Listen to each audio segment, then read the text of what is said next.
What if your healthy diet has been the problem all along? That's what a lot of people are discovering. There's real power in feeding your brain properly and letting it try to heal itself. Nutrition and brain metabolism. Those are the two most powerful levers you can pull to improve your mental health. And a lot of people are leaving that on the table because they haven't heard about it. The higher the blood sugar, the higher the brain sugar. With insulin, it's the opposite. Then what you get is this situation where you've got a high glucose brain, but a low insulin brain. And that's kind of a deadly 1-2 punch for the brain. You can have a brain swimming in a sea of glucose, and it can still be starving to death because of a lack of insulin. If you're going to make a dietary change, you want it to be worth it. More and more psychiatric practitioners around the world are using these metabolic interventions like ketogenic diets to improve even very long-standing so-called chronic treatment-resistant severe mental illnesses and seeing really remarkable results. If you're willing to try one more thing, hope is on the menu. I would really encourage you to explore this really powerful intervention. It's helped a lot of people, and I hope you can be one of them. Dr. Reed, for somebody tuning in right now, saying to themselves, I have this mental health challenge. I've tried all the diets, therapies, medications. Nothing's really worked. This is just who I am. It runs in my family. Why is what we're going to talk about today different? Because, Jesse, people have so much more control over their mental health than they realize. So much of mental health symptoms, depression, anxiety, problems concentrating, problem getting things done, problem with sleep, energy, they're rooted in problems with nutrition and brain metabolism.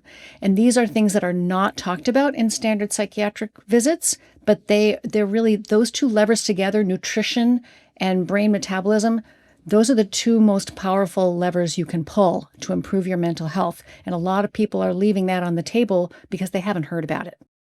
Well, why don't we start by taking things down the conventional, typical path where people are having too much sugar, too many carbohydrates, blood sugar goes up, insulin goes up, and people are doing this chronically.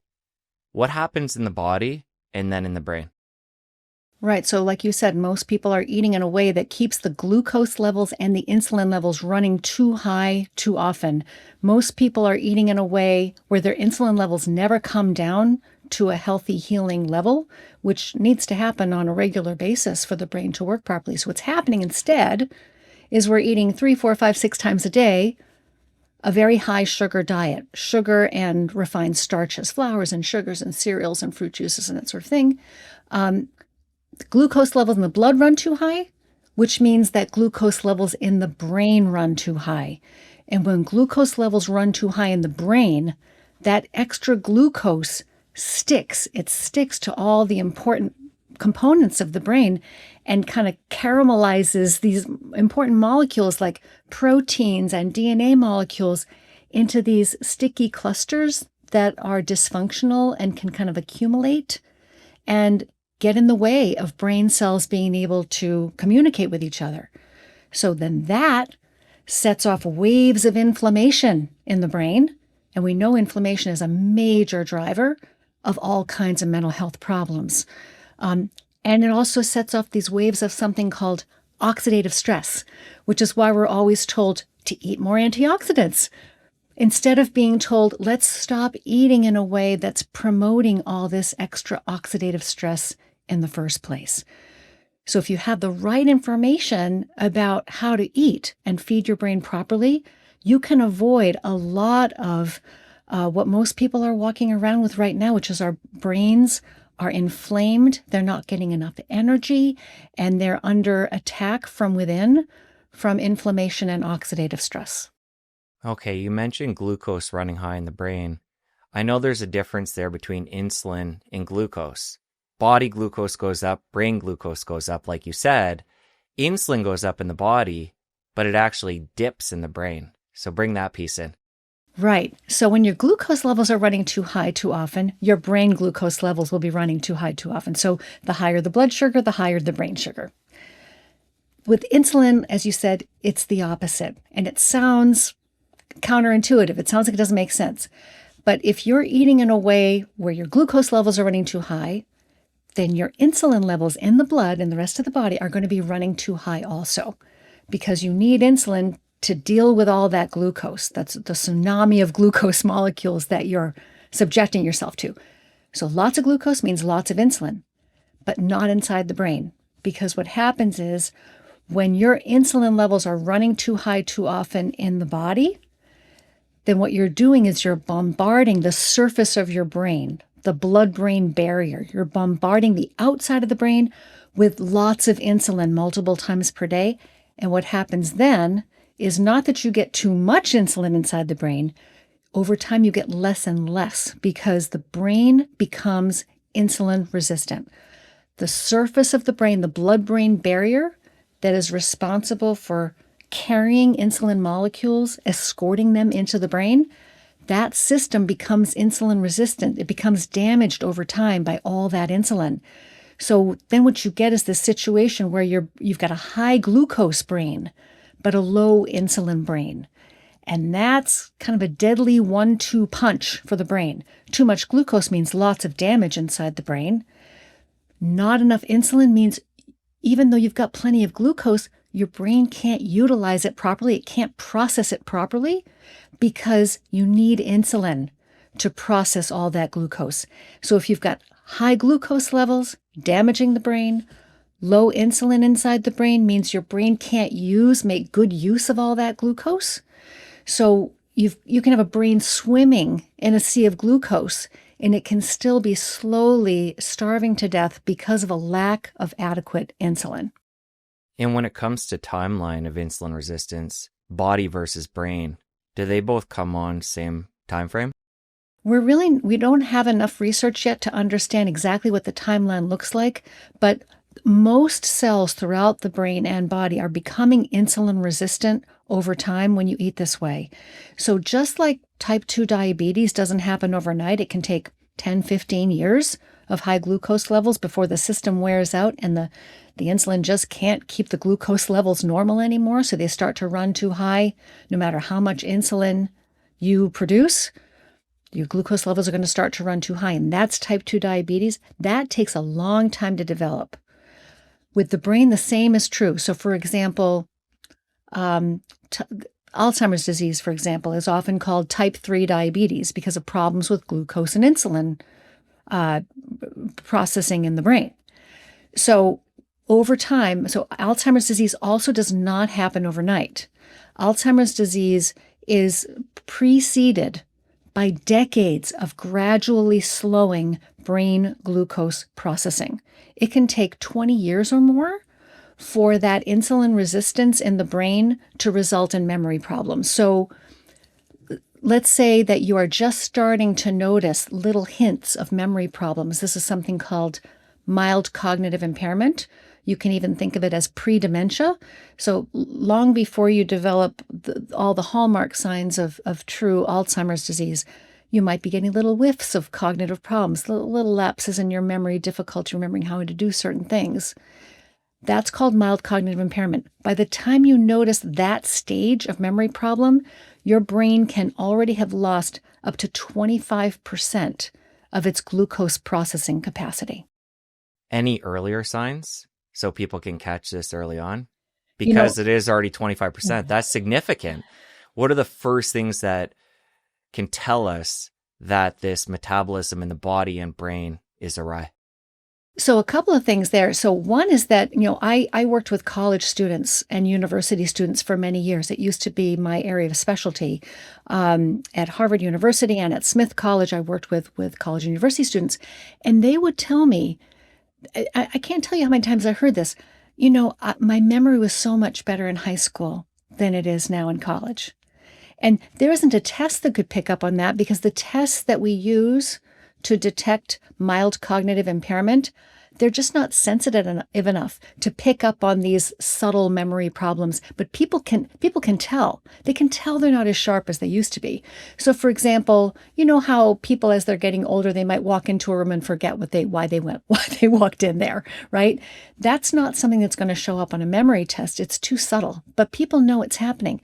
So if you're having more trouble studying, if you're having more trouble remembering what you read and being able to Share with other people all the details of a story or of a book you read or a movie you saw. Or if you're just becoming more forgetful, or if you're feeling like it takes you a lot more energy and a lot more effort to try to get things done, or to try to concentrate, or to try to put information together in your head. Like, let's say you have a job that involves writing, or you have a job that involves speaking. A lot of people, I do a lot of writing and speaking, but lots of people do writing and speaking in their daily work. Or if you're trying to describe or explain something to somebody else, but the words aren't coming to you as quickly, or you're having trouble just figuring out how to express yourself. All these little subtle clues that your brain isn't working at 100% the way it used to. And so it's really not about a particular test you can take. It's about noticing, as you're saying, these subtle signs that your brain is slowing down and it's not as sharp or as quick as it used to be. And people think of that as normal aging, and it's not normal. It is not normal. So even now, we know most people do not develop Alzheimer's disease. It's still a minority of people. It's a lot of people, but it's still a minority of people. So it's not normal.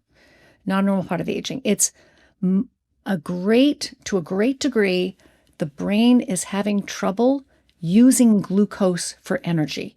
And when your brain can't get enough energy smoothly, reliably, consistently, and at the amounts that it needs, because it's an energy hog, it needs a lot of energy coming through. If your brain can't get enough energy, then any number of things can and will go spectacularly wrong. And what goes wrong depends on who you are. That's where your family history comes in. That's where all the way you've lived your life to that point comes in. That's where the differences are between us. But if your brain isn't getting enough energy, something will go wrong. You might become depressed. You might develop memory problems. You might have trouble being productive at work. You might have trouble sleeping. You might become anxious. All of those things can be signs that you've got energy supply problems in the brain. Okay, and one of the unique things about the brain versus the rest of the body when it comes to energy is it can't use fatty acids. So let's bring that substrate in and talk about why it's different, specifically in the brain. Right. So the brain really prefers to burn small molecules for energy. So glucose is a small molecule. Ketones are small molecules. Fatty acids are long molecules. And so many cells throughout the body prefer to use fatty acids for energy because there's a lot of energy packed in those long molecules. As you chop them up, you're getting a lot more energy out of them. But when you do that, you are creating a lot more oxidative stress with every time you're chopping. Every time you chop a molecule into pieces, it's creating oxidative stress. That's just part of life. We can't avoid it. A certain amount of oxidative stress is normal and expected. So, but the brain is really designed to burn small molecules because the brain can't handle a lot of oxidative stress. It needs fast burning, quick, easily burned molecules that can cross the blood-brain barrier easily and be used right away. It can't afford to wait to chop up long molecules.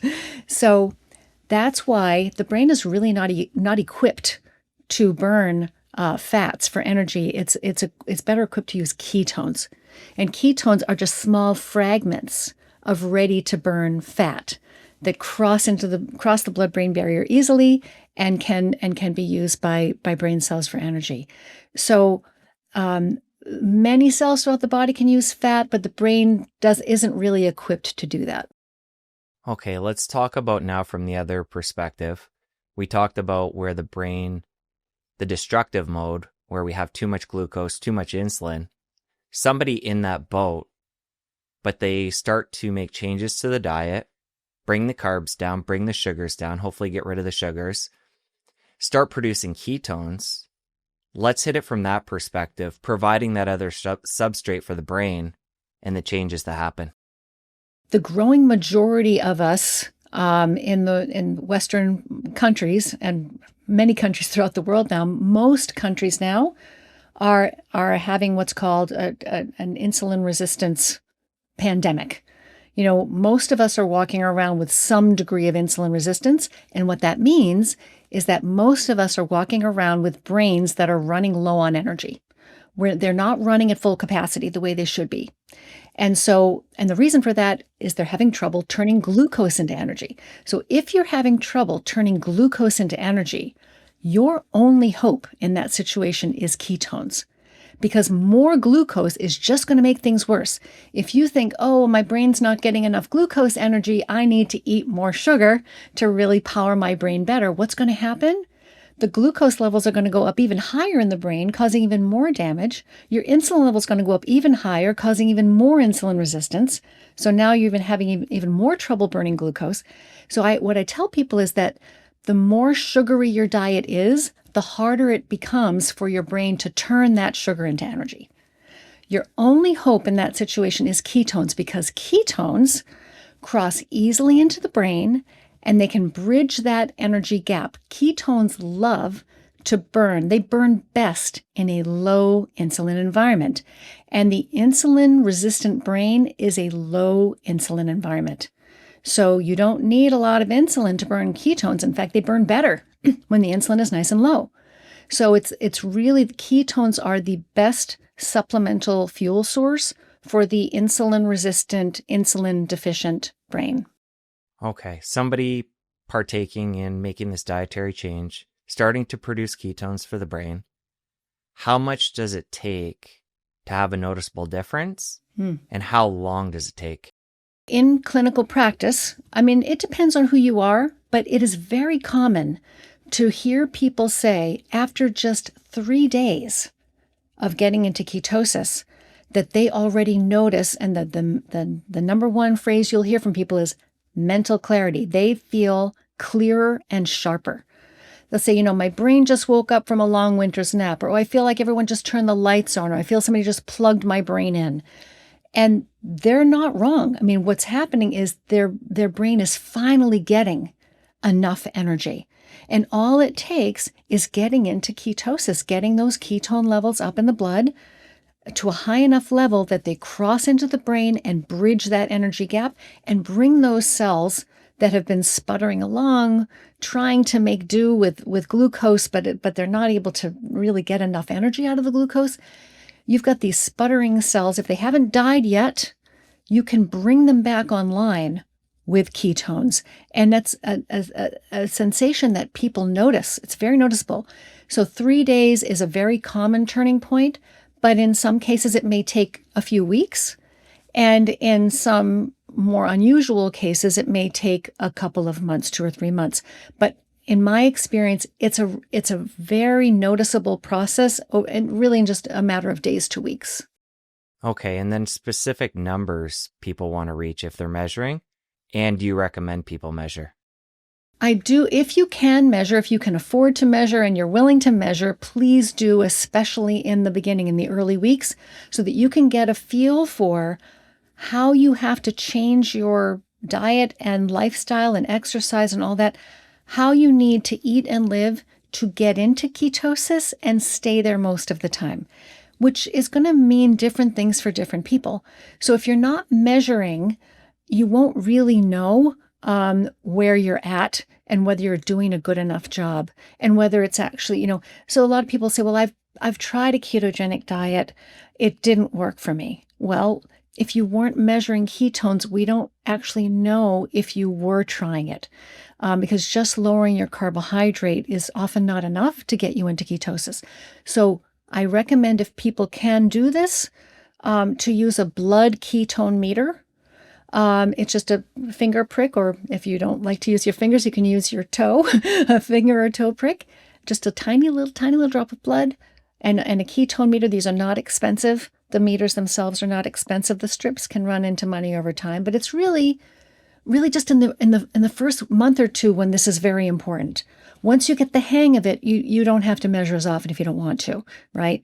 But figuring out what to do, you want to look at this ketone meter, and you want those ketones. For best results, I recommend that people aim for between 1.0 and 3.0 millimoles per liter on the meter, between 1 and 3.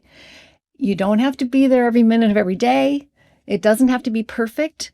And some people don't even need to get into that range, but most people will find that they're going to get their best results when they get those ketones higher, especially if they're trying to treat a serious mental health condition or a cognitive impairment, like mild cognitive impairment or early Alzheimer's. You do need a decent level of ketosis, we believe, in order to really make a big difference in how your brain gets energy. In your book, you talk about one of the challenges of somebody making this transition is producing the ketones and maintaining them.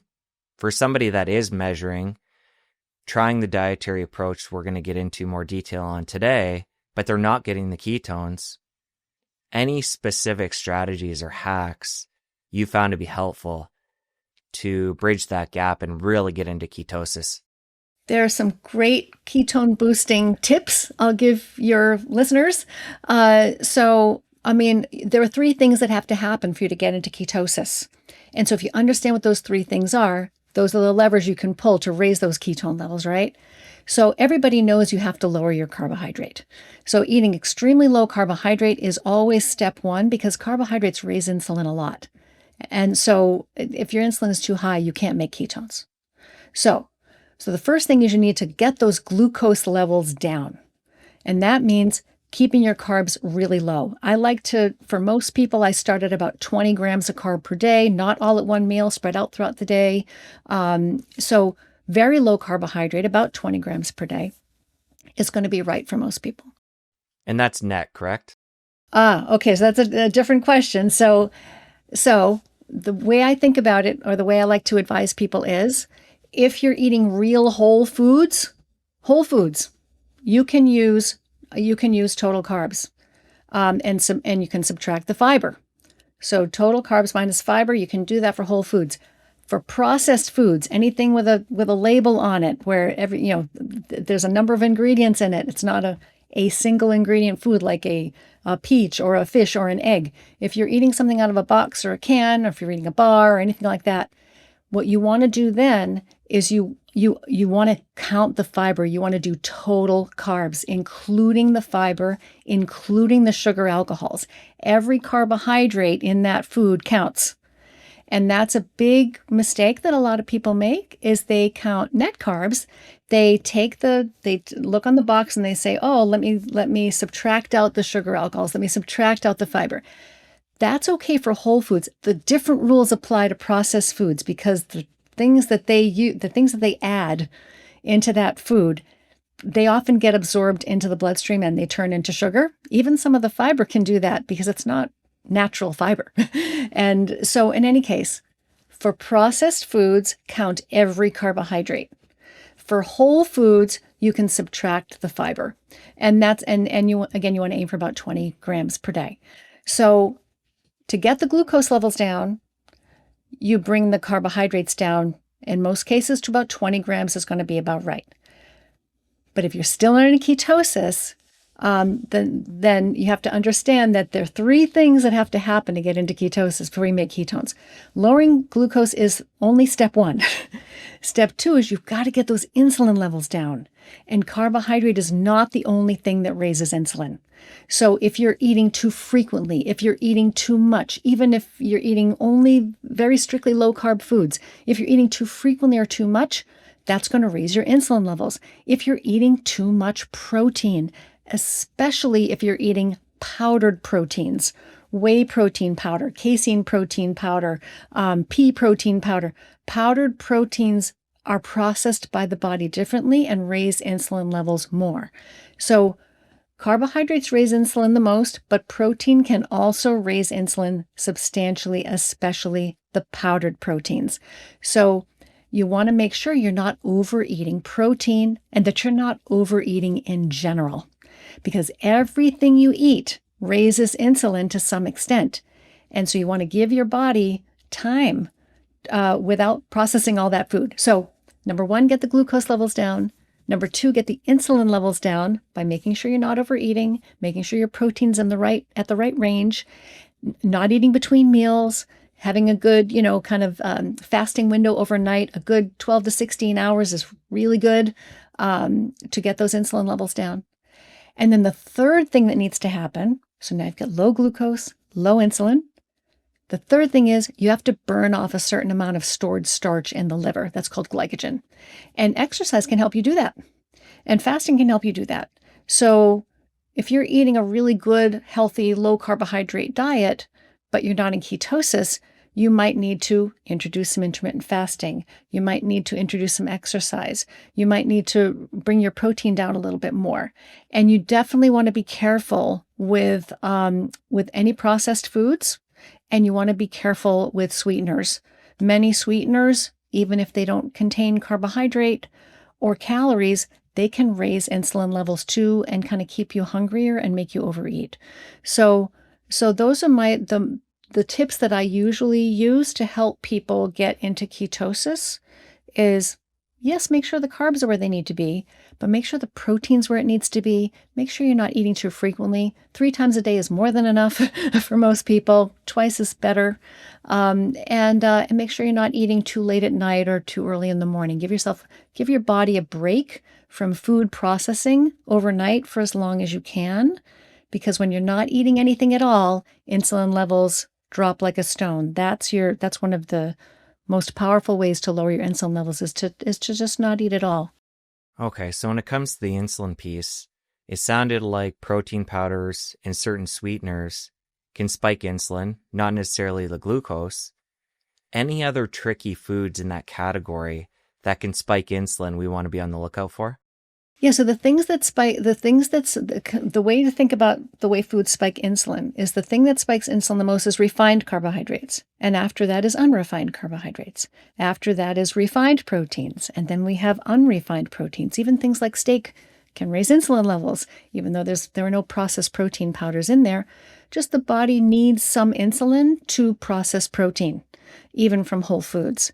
So you've got refined carbohydrates, then whole carbohydrates, refined proteins, then whole proteins.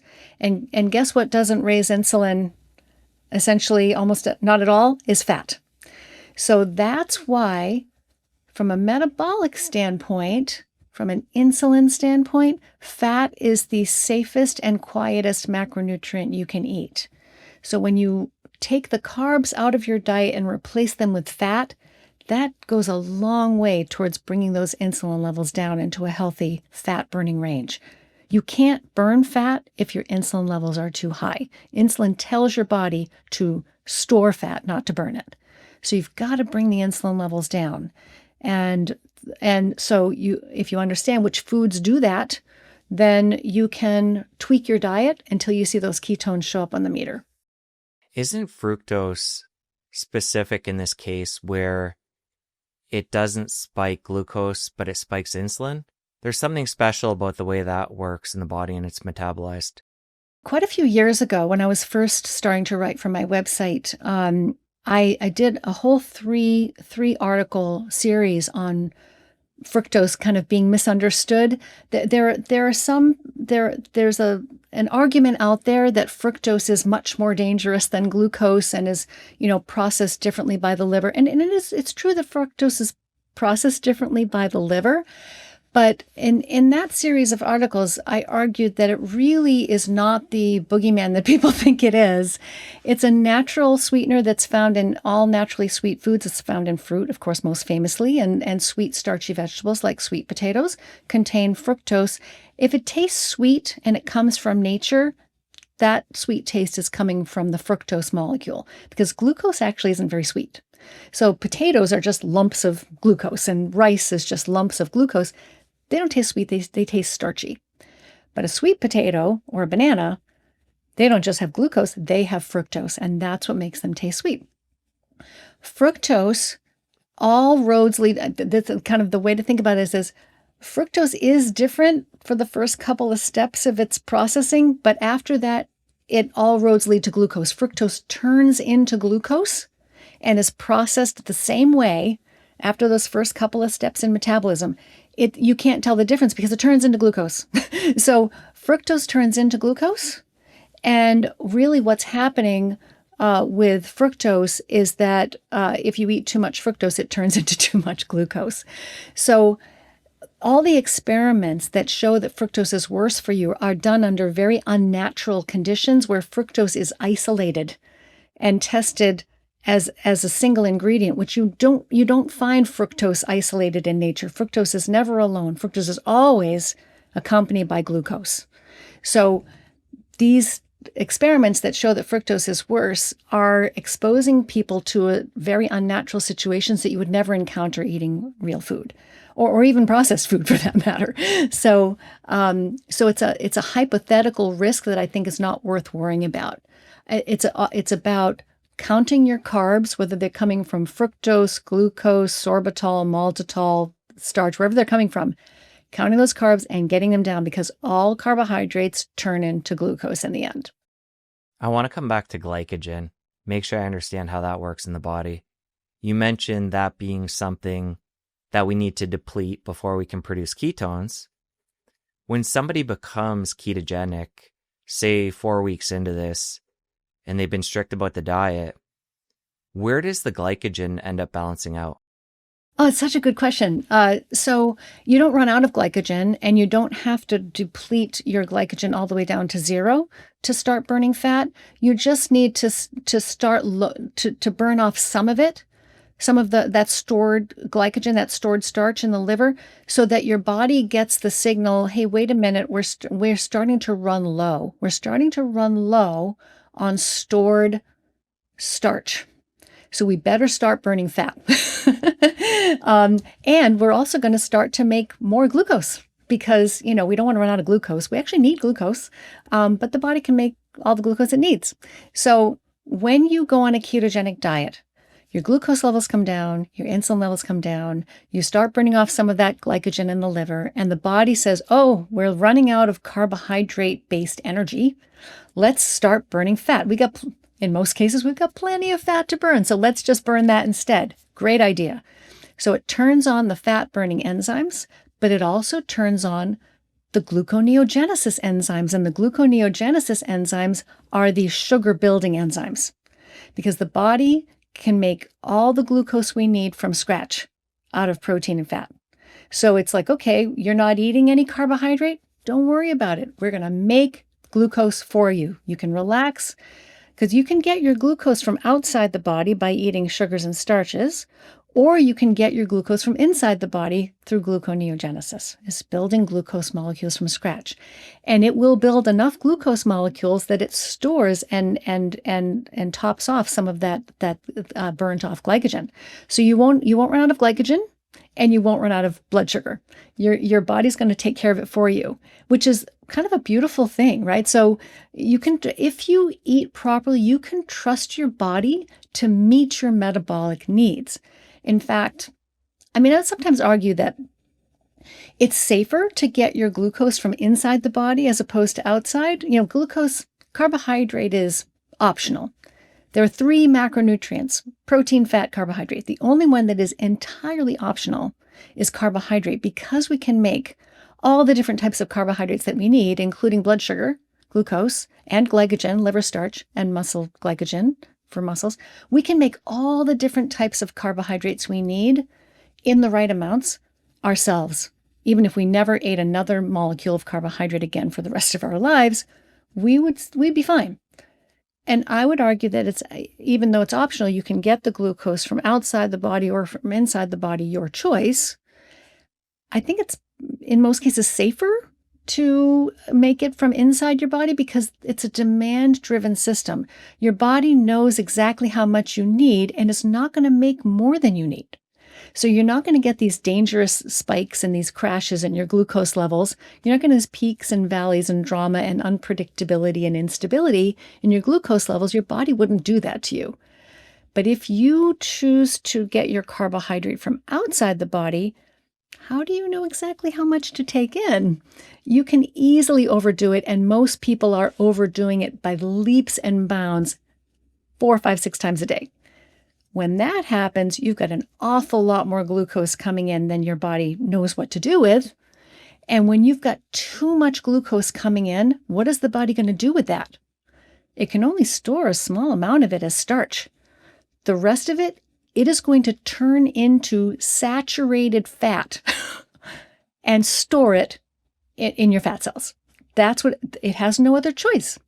So one thing I like to say is a high carbohydrate diet, if you're eating too much carbohydrate for your needs, if you're eating more carbohydrate than you can burn or store right away, that's going to be turned into fat. Every single extra molecule of carbohydrate you eat is going to turn into fat, saturated fat, on purpose.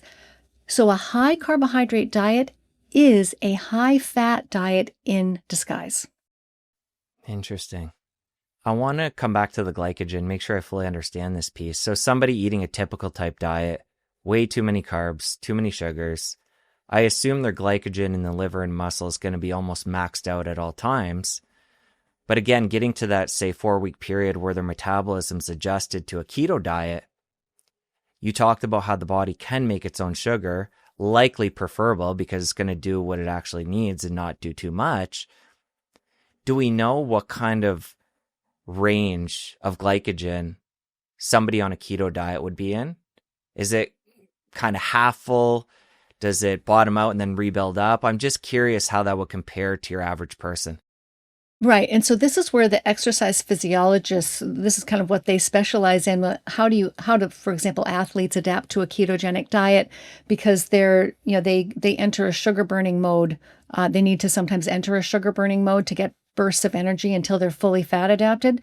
So my limited understanding of this is that what happens is that when you're transitioning onto a ketogenic diet, your glycogen stores may run lower than the average person's glycogen stores, but that once you're fat adapted, they are similar to what they would be. They're probably not topped off to 100% the way they would be in somebody who is eating a high carbohydrate diet, where your glycogen stores are going to be, like you said, maxed out most of the time. But you're going to have plenty of glycogen. And especially once you're fat adapted, you're not going to have to worry about that. I mean, there have been people who have, run marathons and done, cross-country bike rides and everything on ketogenic diets, and they don't run out of energy. So they're getting enough energy from their stored glycogen and from their stored fat to be able to support really intense athletic activities. My limited understanding, because I'm not an expert in ketogenic diets for athletes by any stretch of the imagination, but my limited understanding of it is that there may be situations where you're trying to really achieve peak performance in a particular sport or activity, where you might need a little bit more glucose, a little bit of carbohydrate from your diet to achieve that peak performance level that you're trying to get to. But my understanding is that it's a very small amount that you need to supplement with under certain circumstances. But that most people who are, kind of run-of-the-mill athletes don't need to worry about that, that they'll be able to access enough energy from their fat stores and from gluconeogenesis. I would assume it makes sense that insulin wouldn't really be a factor for somebody that's adapted to a keto diet. So that variable wouldn't be affecting their ketone production. But somebody who's insulin resistant coming into this, they're going to have high insulin, hyperinsulinemia. And again, that being one of the 3 areas that you pointed out that can influence ketone production. How different is that in the beginning versus somebody that's more keto adapted and their insulin's been down for a long time? Oh, interesting. I think what you might be getting at is insulin resistance. So, because if you follow a ketogenic diet and you follow these rules that I was mentioning, like getting your macros right, getting not just the carbs right, but also the protein right, getting your meal, your meal frequency and that sort of thing, getting your exercise dialed in, all of those things are going to keep your insulin levels nice and low, and you can get your insulin levels down within a matter of days. Kids can get their insulin levels down sometimes in just 24 hours of eating differently. For adults, it may take 3 to 7 days and sometimes longer depending on their circumstances. So the insulin level will be low in both cases. The insulin level will be low when you're early on starting your ketogenic diet. If you get the insulin levels down, they'll be down. Same if you're on a long-term ketogenic diet and you're fat adapted. The difference won't be in the insulin levels, but the difference may be in your insulin sensitivity. So as you're saying, early on, many people who are starting a ketogenic diet are doing it for physical or mental health reasons that are related to insulin resistance, meaning that Their insulin just isn't working as well as it used to. So they're having metabolic problems. Their energy is low. Their mood might not be good. They might be overweight. They might be, getting fat around the middle. They may feel achy and, trouble sleeping and inflammation, all kinds of problems. They're very insulin resistant. Their insulin isn't working well. When you go on a ketogenic diet, the longer you stay on it, the more things improve. The more your health improves, the more your cells start to recover, and insulin resistance can improve, meaning that your insulin can start to work better. And there are some people out there who have done a ketogenic diet long enough that they've kind of restored their insulin sensitivity, and they can go back to eating a diet that's higher in carbohydrate and be well. If they've been on a ketogenic diet long enough, and they've, healed. They've done a lot of healing. So I think the difference isn't necessarily in the insulin levels between somebody who's early on in the process versus much later, but in general cellular health and metabolic health and how well your insulin works to take care of the carbohydrates in your diet. So, carbohydrates aren't necessarily bad. They're not necessarily unhealthy. We evolved to be able to consume them, but from whole food sources and not, in tremendously large amounts all day long. So I think the difference may be in how your body responds to insulin as opposed to what the level is going to be, because it has to be low to be in ketosis in both situations. Okay. I guess I was just looking at that newbie to keto, and if they're wondering, does this have to do with insulin, why I'm just getting 0.3, 0.2 on the keto readings? And then somebody later on who's, say, 30 days into this, their metabolism's different, their insulin's been low. But what you're saying is it drops so quickly, and it needs to be dropped before we get into ketosis. Yes. That won't be a variable. Yes, that's right. And there are other variables too. I mean, one of the major variables, one of the main obstacles for people getting into ketosis isn't just, the carbs and the protein and the meal timing and the exercise. It's also stress and medications. So as we were talking about before, there are two places glucose can come from. So one is from outside the body from your food, and the other is from inside your body, primarily from your liver. Your liver is where gluconeogenesis or glucose building takes place. It's like a glucose molecule factory. So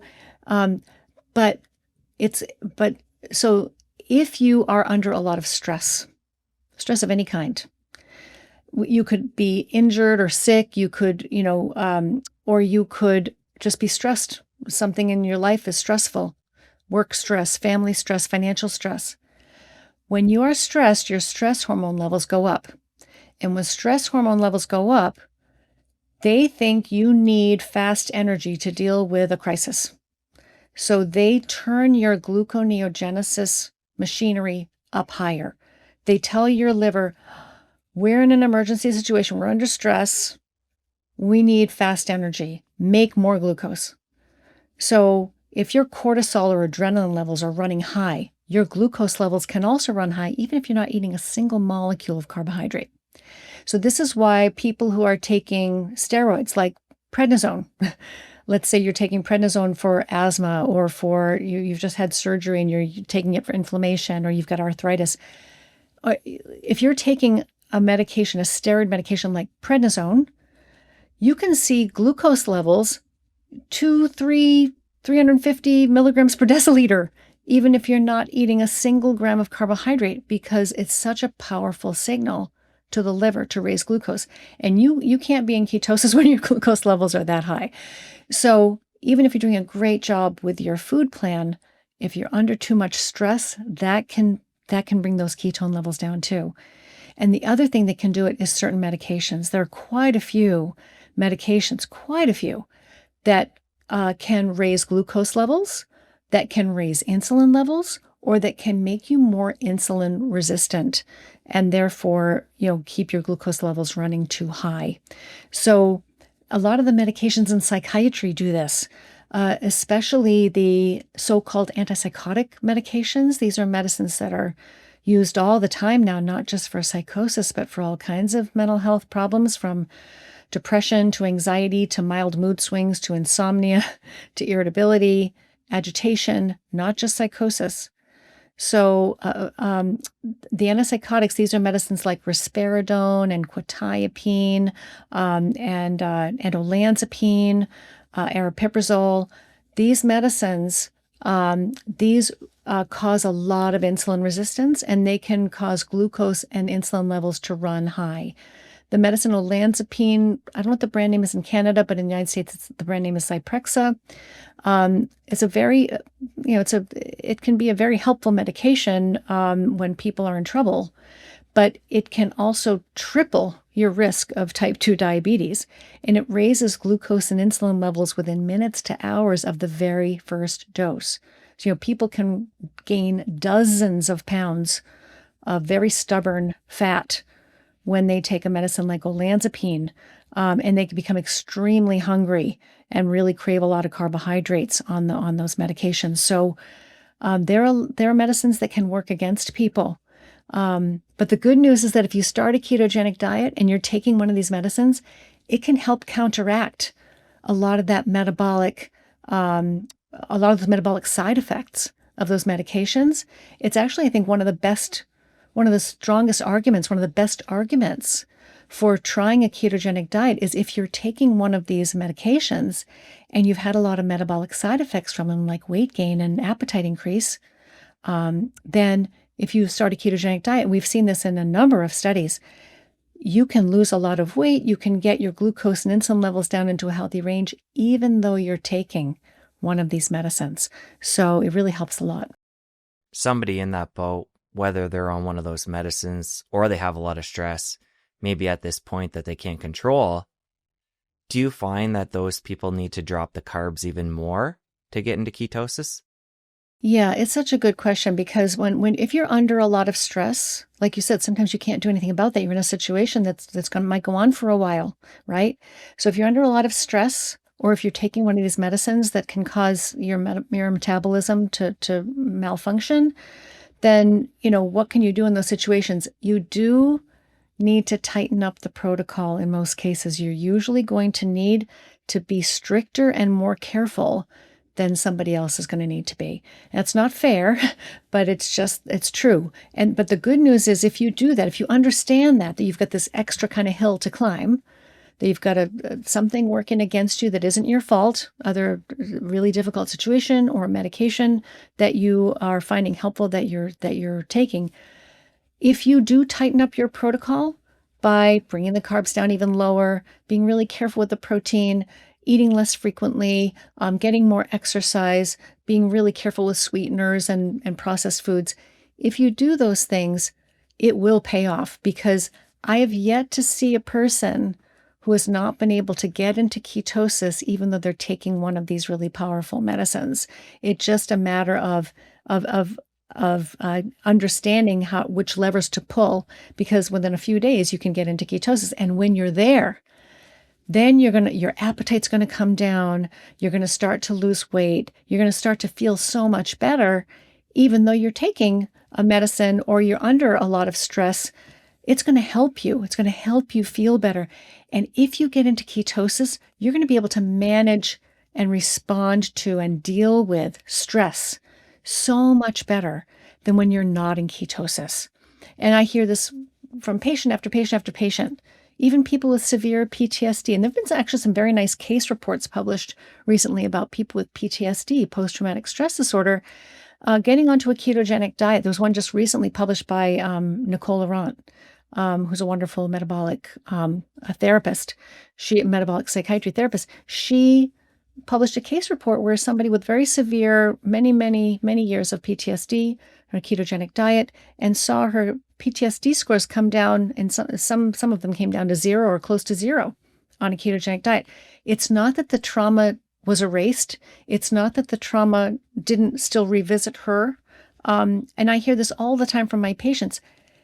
Those same experiences happened to them, or they're still under the same amount of stress that they were before. Their life circumstances didn't change, but the way they responded to it and the way they cope with it and the way they manage it is so much different. It doesn't feel instead of it being right here in front of you all the time, interfering with your ability to think about other things or to feel that you can manage your day.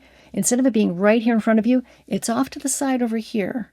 And you can still visit it and you can still think about it, but it's not going to be standing in your way anymore. And you actually then have the capacity to start to think more creatively and productively about that situation so that you make progress in your relationship to that experience. It's one of the wonderful things about ketogenic diet is that it can help you make more progress in psychotherapy, for example, because you're able to hold it off to the side and work with it rather than have it standing in your way. Somebody in one of those boats, either under the stress or on a medication that is hindering to some extent them getting into ketosis, would you say those people may benefit from, say, a C8 MCT oil or exogenous ketones, at least initially, to get into ketosis? Yes. And so I use exogenous ketones and MCT oil in my work and my clinical work as a tool. It's a tool that can help people get into ketosis in the beginning. It can support higher ketone levels. And I use it also in cases where people have either stepped away from the ketogenic diet or I call it ketosis interruptus. I mean, some things happen and the ketone levels have disappeared. It's either intentionally or accidentally the ketones have dropped.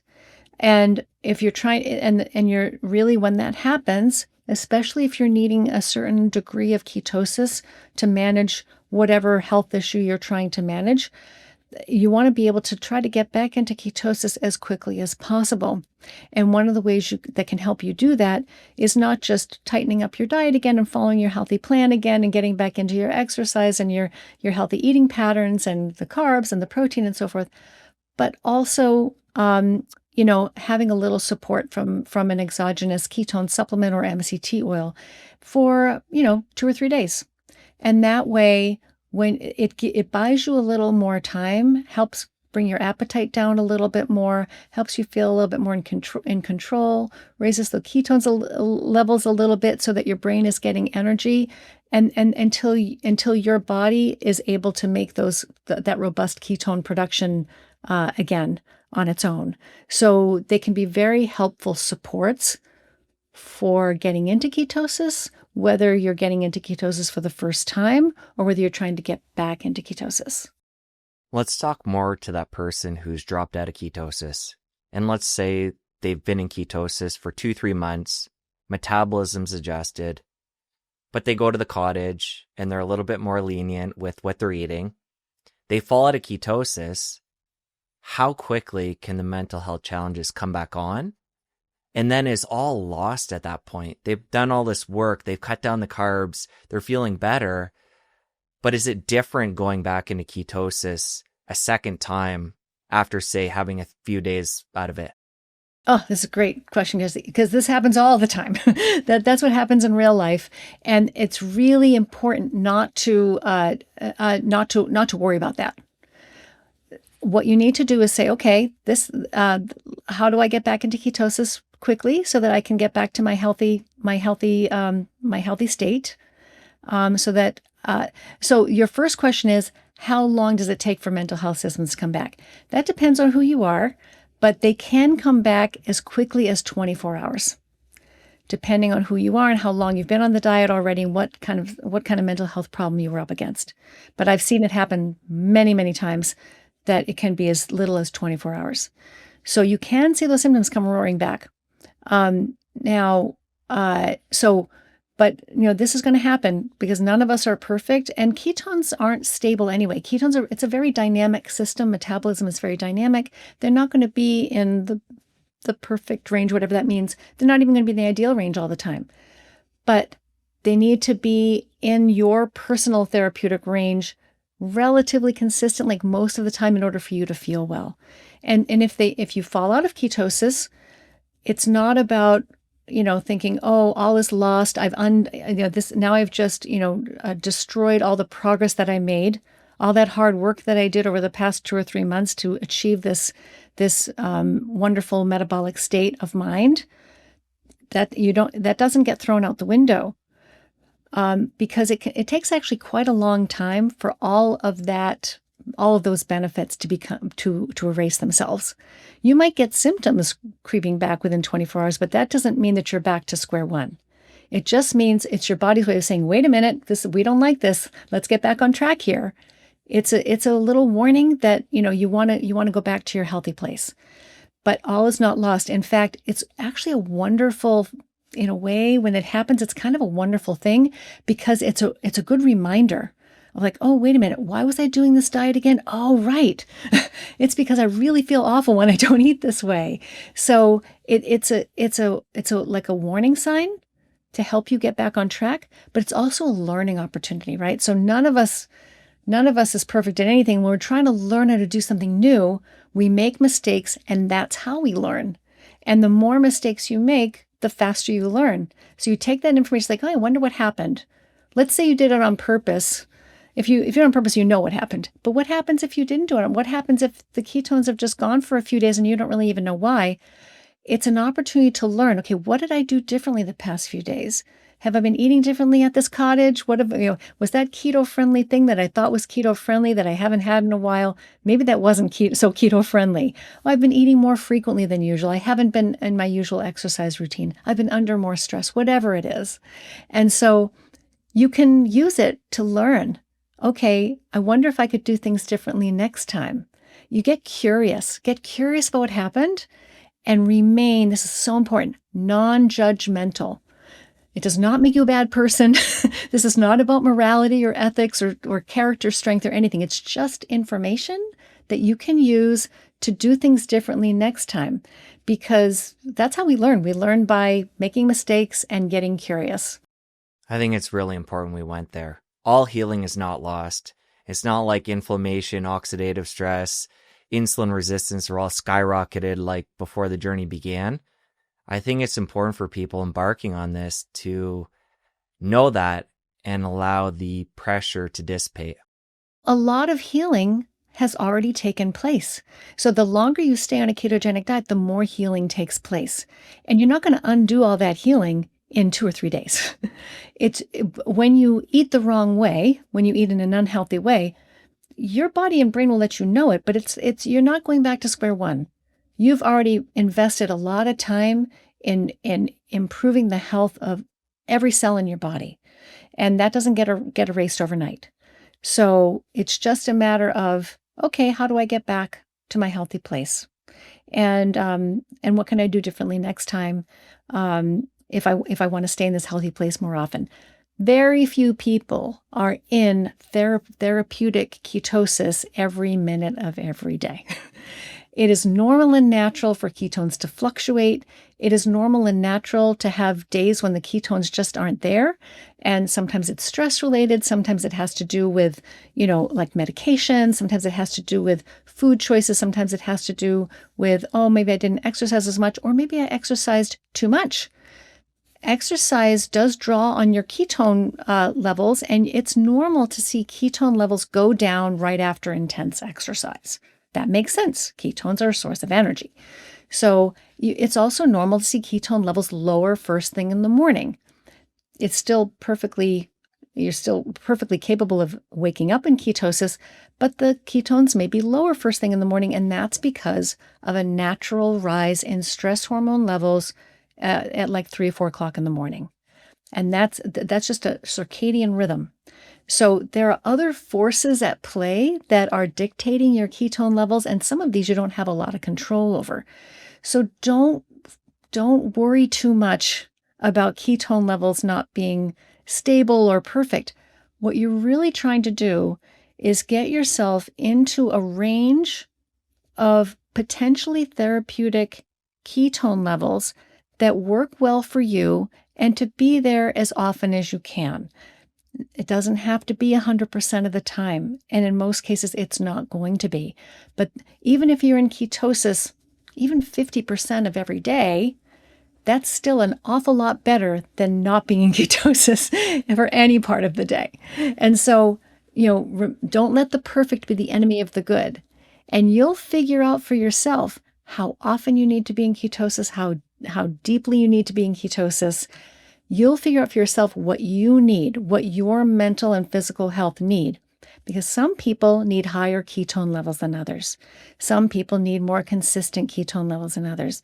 Some people need to be very, very strict in the beginning because they've had more metabolic damage, or they're older, or they've been more sedentary, or they've had more inflammation, or they're taking certain medications, and so each one of us has different requirements, metabolic requirements. So just as you go along, just do the best you can to learn about your own metabolism and try different things out until you find your personal happy metabolic rhythm, which is going to be where you feel your best. And you're going to feel it. You're going to know, oh, I feel really good today. You wake up feeling really good. You have good energy. Your mood is good. You're feeling sharp. And you check those ketones on the meter, and what are they? Let's say they're 1.2. You're like, oh, this feels really good. If you wake up and you're like, oh, the day I'm feeling kind of pessimistic. I don't really feel like doing anything. I'm kind of worried about this and that, kind of sluggish. Check those ketones and see if they're lower than, what if they're 0.5 or 0.4? This is how you learn what your personal therapeutic range is. Because for some people, it's going to be much, much stricter. They're going to need a much stricter window than other people. So that's how you figure it out for yourself. It's personalized. So you might only need your ketones to be at 0.7, 0.8 to feel great. I might need mine to be at 1.5 or 1.8 to feel great. Everyone's a little bit different. Important part of the conversation. I'm glad we really took our time there. Given what you said about the morning and ketones generally being lower, when do you recommend people measure? So there's no consensus about this. There's a lot of disagreement about when the best time is to measure. And that's because in a certain way, it doesn't really matter. I do recommend measuring once a day. And if you are going to measure once a day, that you measure at roughly the same time every day, like within the same 2-hour window or something. I personally, though, I like people to measure first thing in the morning, fasting. That's not what everybody will tell you, but there are pros and cons to different timings. The reason I like people to measure first thing in the morning when they're still fasting is, okay, yes, that may be when your ketone levels are lowest because of circadian rhythm. Ketone levels do tend to rise. If you're following a ketogenic diet, or even if you're fasting, your ketone levels tend to rise slowly throughout the day, and they tend to peak at around dinner time. So a lot of people like to measure later in the day before dinner because that's when they're highest. And that's great. It's really nice to see nice, robust ketone levels on the meter. But I want to know not just if you're in ketosis right before dinner. I want to know if you're in ketosis most of the time. I want to know if you're in ketosis even when you first wake up in the morning. Because if you wake up and your ketones are 0.3, it's going to take hours for you, following a relatively strict plan, you might even need to fast, to get those ketones into the range you want. And I have found in my clinical work that most people do better when they're in ketosis most of the time, not just that they have to claw their way there and get there by 6 o'clock in the evening. Then who knows, you might only be in ketosis for a few hours every day. And for people with serious mental health issues, that's usually not going to be enough. So even though they might be lower in the morning, they're still, if you're following a good enough plan, they're still going to be there. They might not be 2 or 3. They might be 0.8 or 1.1, but that's great. If you wake up and your ketones are 0.8, you're doing well. You're doing better than most people. Most people eating a standard diet are going to wake up with ketones either undetectable or usually no more than 0.3.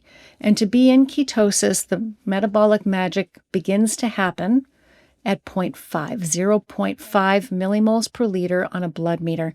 That's when the metabolic magic starts to happen. That's the threshold. Doesn't mean it's high enough for everybody, but below that, you're really not, and you're not getting the metabolic benefits of ketosis. Can you talk to the different ways of measuring ketones and pros and cons? Yes. So there are 3 main ways to measure ketones. So one is a blood ketone meter. We've talked about this quite a bit already. It's a relatively inexpensive meter. The strips maybe cost 80 cents to $1 a piece, depending on which manufacturer you're buying from. So you've got a small blood meter, a pinprick of blood, a tiny little spot of blood, using a blood strip, and then it measures, within 10 seconds you get a reading on your meter. And that's going to be in millimoles per liter, and that's measuring beta hydroxybutyrate, which is a stable ketone in the blood. So that's the best way to do it because it's the most accurate. Another way to measure is with a urine strip. So just passing the strip into a stream of urine, waiting a short period of time, and to see if the strip changes color. And the more deeply it changes color, the more ketones are in the bladder. But this is a different type of ketone. This ketone is acetoacetate, not beta hydroxybutyrate. Acetoacetate is less stable in the blood, and so some of it gets lost in the urine. So what you're measuring there, you're not measuring blood ketone levels, you're measuring how much of that particular ketone, acetoacetate, is being lost in the urine.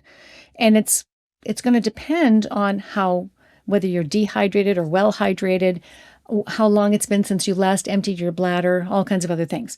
So it's going to be a much more crude kind of estimate of whether you're in ketosis or not. It's really, I think of it more of as a yes-no, as opposed to being a reliable measure of what your ketone level actually is. It's almost looking backwards in time to what your ketone levels have been over the past few hours since you last emptied your bladder. So it's still great. I mean, it was the only way to measure ketones for a long time before we had blood meters, and it's very good, but it's not as accurate, and it can sometimes be confusing. But it's painless, and it's a lot less expensive than a blood meter. The third way is with breath meter, and the breath meter measures a different molecule called acetone, and that's another ketone body that is exhaled out of the lungs in your breath. And I think these meters are getting better, but the ones that we've had access to until pretty recently, they've been kind of finicky. The technique needs to be just right to get you can measure 10 times with the same meter and have in 10 times in a minute, and you see completely different readings because it depends on how fast you're exhaling and how strongly and so forth. So there's some finickiness to that method. Still, again, it's painless, and the meter is very expensive, but you don't need strips. So over time, it saves you money. So I recommend that everybody, if they can afford to, measure however they can. But if you can afford to, and if you are okay with a pinprick, the blood meter of beta hydroxybutyrate is the gold standard. It's the one that's used in research testing. It's the one that I use in my clinical work for everybody who's willing and able to do it. Somebody who's tuned into this point, they're wanting to give this a shot. Right now, say they're metabolically unhealthy, obese, maybe struggling with a minor mental health challenge. How do they begin the diet? What does the beginning look like? And then we can get into how that might change over time. Yeah, so in the book, I start people with a lower carbohydrate paleo diet. It's got about 90 grams of carbohydrate in a day rather than going directly to a ketogenic diet. The reason I mention that people ease into this is because, let's say the person that you're talking about has been eating a really high carbohydrate, highly processed diet for a long time. Let's say they've been eating a lot of sugars and cereals and flours and that sort of thing for a long time.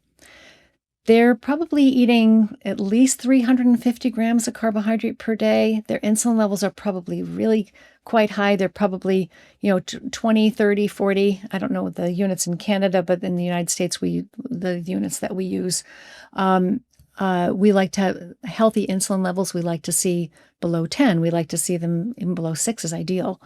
But the person you're describing probably has insulin levels 2, 3, 4 times higher than is ideal. If that person were to jump right onto a ketogenic diet, 20 grams of carbohydrate per day, protein dialed into the correct range, eating twice a day instead of 4, 5, 6 times a day, if they jump onto that squeaky clean, extremely low carbohydrate ketogenic diet, their glucose level is going to come crashing down. Their insulin level is going to drop very, very quickly. And that can be a huge shock to the brain and body and completely unnecessary. So what you want to do is ease your way down. bring those glucose levels down more slowly and those insulin levels down more slowly so that your body has a little time to adjust to the different metabolic state. If you go from a very high carbohydrate, high insulin lifestyle overnight to an extremely low carbohydrate, low insulin lifestyle, that's such a huge shock to your brain and body. You can get severe headaches, you can get dizziness, you can see your blood pressure drop, you can see your blood glucose levels drop, you can feel hypoglycemic, and you can lose a lot of excess water weight very quickly, which can make you feel lightheaded.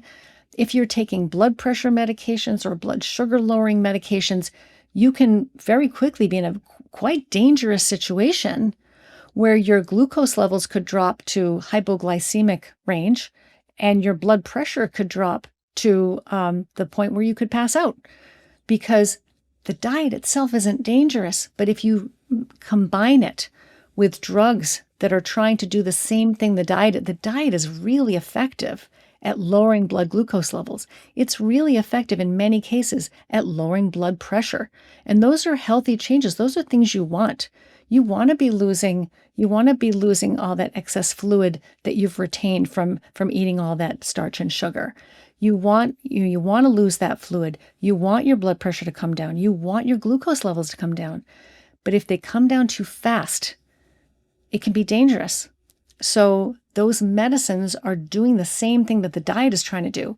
And when you combine them together, you can quickly end up in a rather dangerous situation. And that's why in the book, I recommend that people start with this 90 grams of carb per day plan first.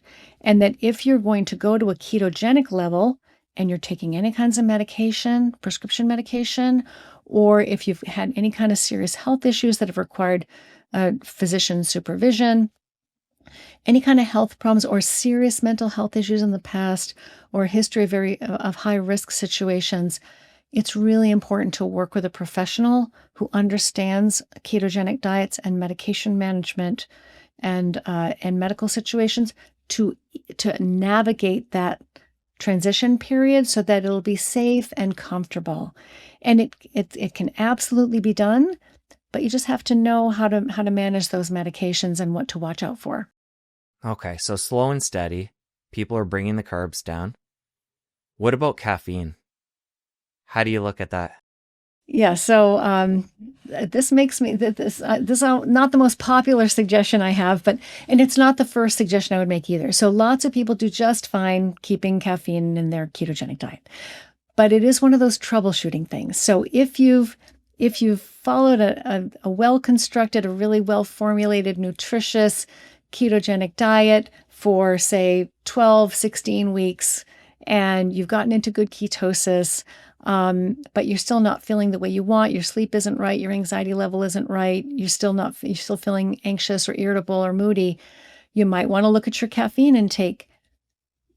It's also important to look at your caffeine intake if you've had trouble getting into ketosis in the first place, because caffeine raises stress hormone levels, and stress hormone levels raise glucose levels. So, and some people are more sensitive to this effect than others. So there are quite a few people who can keep coffee or other sources of caffeine in their ketogenic diet, and they get into ketosis beautifully, and they feel great, and they feel fine, and they get the mental health benefits, they get the physical health benefits. Their sleep is good, their mood is good, they're feeling stable and wonderful. There are other people who, and I've seen this a few times in my clinical practice, where they're following a beautifully formulated ketogenic diet, but they're not getting the mental health benefits they were hoping for, and they're actually not even getting into ketosis easily. And I've seen it happen a few times where all we needed to do to bring the ketones up from 0.4, 0.5, 0.6 to 2.1, 2.2, 2.3 was take the caffeine out. And for some people, that's a major obstacle. But again, it's not where I would start, but it's a really useful troubleshooting tip to know. I mean, caffeine it's a drug, and it's a drug that interferes with normal brain and body chemistry. All drugs, whether they're prescription drugs or drugs that are like caffeine and alcohol, which are available to everybody, they are designed to interfere with normal human biology. And so they can work against you. And I really do think it makes sense for people to explore how caffeine is affecting them, because a lot of us drink caffeine every single day for years and years and years, and we just don't even know anymore what it's doing for or against us. And it can be really useful to take the caffeine out of the equation to see, what does it feel like? How are you really doing underneath that caffeine? Do you feel better? Do you feel worse without it? Just experiment and see, what role it's playing in your life. Because once you get into ketosis and you've adapted to a ketogenic diet, so at least 3 or 4 months, you might not need that caffeine to maintain your energy and your focus anymore, because a ketogenic diet is usually very helpful with focus and with productivity and with energy. The very same things most people are using caffeine to achieve. So you would be very surprised. I mean, people become, on a ketogenic diet, they often become more sensitive to caffeine and alcohol. And that's because, again, the ketogenic diet duplicates some of the effects of those drugs. The ketogenic diet calms brain chemistry. It improves that balance between glutamate and GABA, these brain chemicals that are affected by caffeine and alcohol. It improves the balance between those chemicals naturally. And so a lot of times people find they lose their interest in alcohol. They don't have cravings for alcohol anymore because they feel naturally calmer and more even. Same thing with caffeine. They wake up, they have good energy. They're already focused. They're getting stuff done. They don't need the caffeine because their brain is working better even without it. So a lot of times people will start to feel to the caffeine or alcohol, they feel more sensitive to it. So their tolerance for alcohol goes down. And I have to warn people about this, that, if you're used to having a couple of glasses of wine every night, pay attention, because even after one glass, you might feel like it's too much. So just to be aware that the ketogenic diet is a powerful metabolic intervention, and it can really change how all of your cells respond to stress, to drugs, to alcohol, cigarettes, caffeine. You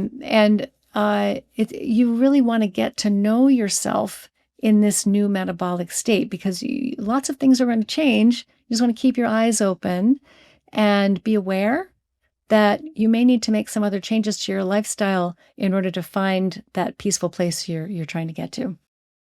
You went over alcohol a bit, but while we're here, let's go a bit deeper.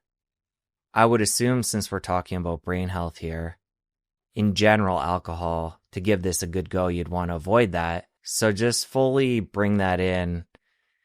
And to me, I don't see how, if somebody, again, wants to give this a good go, they would want to keep that in. Well, human beings, we're funny creatures. And so, what we know is good for us isn't always the thing that we most want to do. But yes, if you are serious about your mental health, one of the most important things you can do is to kind of clean up that aspect of your lifestyle, remove alcohol, nicotine, marijuana, caffeine, remove these mind-altering substances from your life so that you can actually see what you're really dealing with. How are you really doing underneath those substances? Because otherwise, you're not really going to know. If the reason why you're depressed might have to do with the fact that you're drinking too much, or the reason why you're anxious might be the fact that you have got too much caffeine in your system, or you're not getting enough sleep. So if you're serious about it, you will do those things for yourself. And there's a myth out there that red wine is a brain healthy beverage. Red wine is not a brain healthy beverage. That is wishful thinking.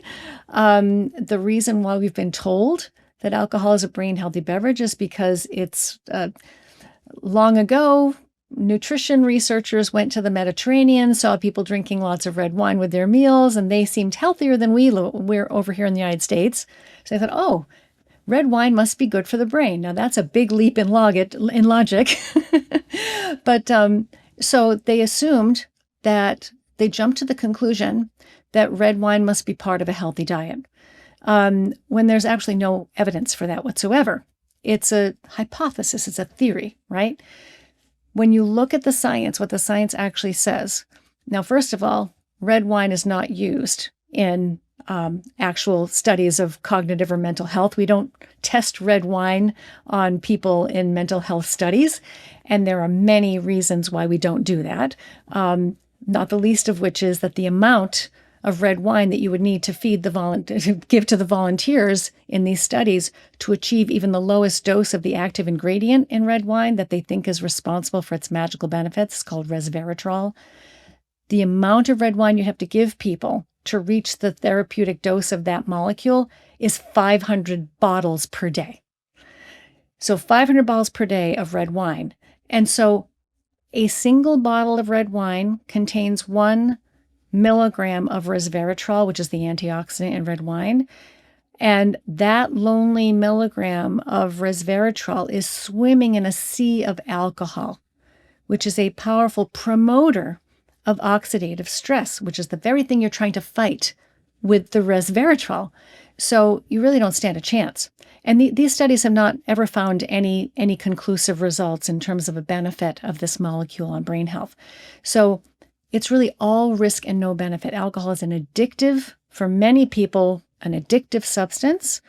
It's a powerful promoter of oxidative stress, which we know drives a lot of mental health problems. And it is a toxin. It's treated as a toxin by the liver. The liver, when it sees alcohol coming through, it drops everything else it's doing until it gets rid of that alcohol. So it gives it something called oxidative priority. It gets rid of the alcohol. It stops burning fat. It stops making glucose. It stops doing all the other things it's supposed to be doing because it sees that its number one priority at that point in time is to get rid of that alcohol as fast as it possibly can, because it is very dangerous substance to have in the body. So if you're serious about your mental health, this is a very powerful lever you can pull is to remove the alcohol from your life or keep it to a minimum. And if you find it addictive, to remove it entirely. Let's extrapolate out from what you just talked about, this compound within a plant food that has been given this superfood status.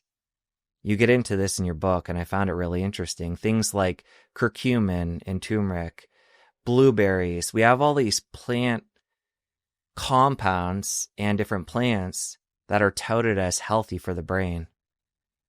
Talk more to how we've been misled. Right. So that chapter is the antioxidant myth. And really, it's wishful thinking. So researchers looked at people who seem to be healthier. When they look at healthier people, they think, oh, maybe it's because they eat more plants. That's a guess. That's a theory. So they think, okay, what is it about plants that might make them healthier? What is the big difference between plants and between plant and animal foods?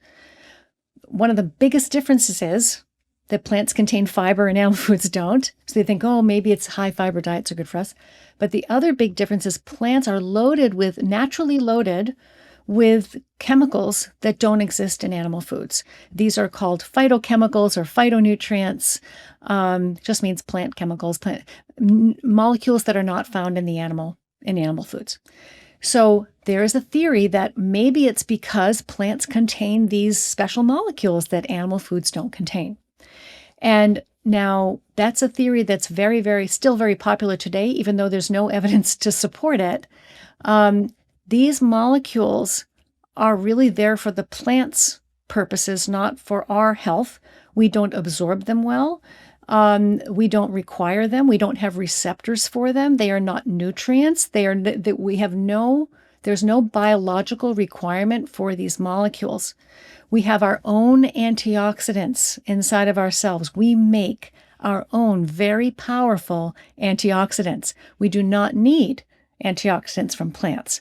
What we need to do is we need to stop overwhelming our own natural internal antioxidants with too many of the wrong things. So we're eating in a way that's creating so much oxidative stress, these free radicals, these oxygen-free radicals that they're like little bulls in a china shop and they damage everything they run into. We are eating in a way that is creating so much oxidative stress that our own internal antioxidant system becomes overwhelmed and can't mop them all up. If you eat right, your body's cells will be able to make enough antioxidant to deal with the amount of oxidative stress that we're naturally supposed to see in the world.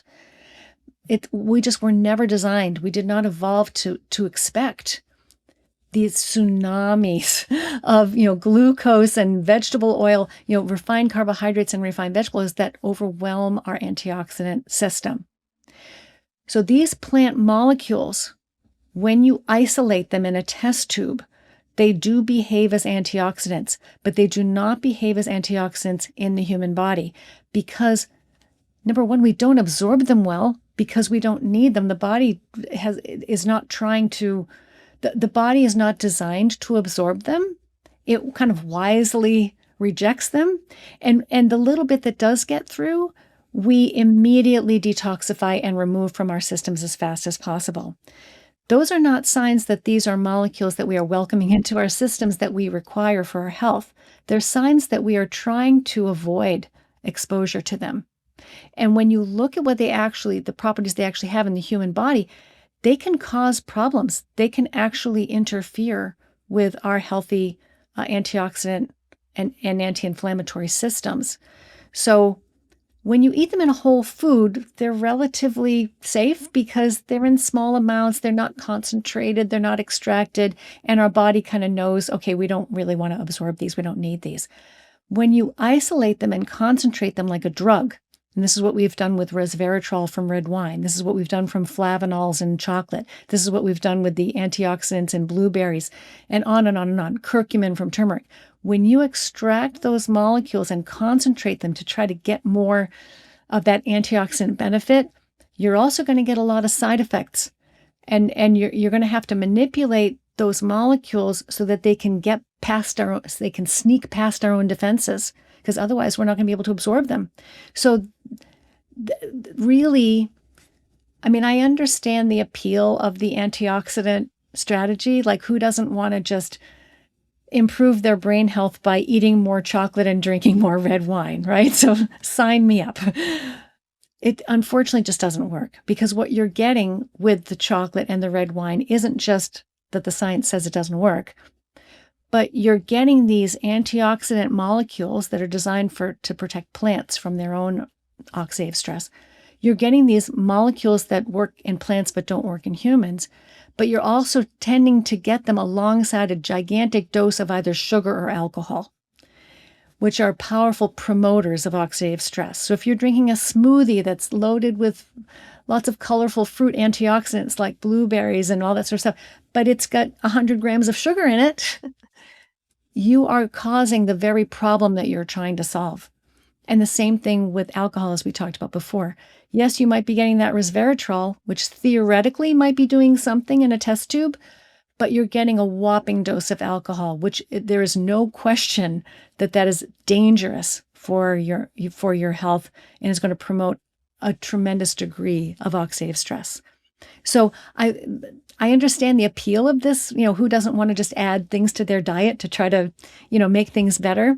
The psychology is, it feels, proactive and powerful, and it's easy, of course, much easier to do that.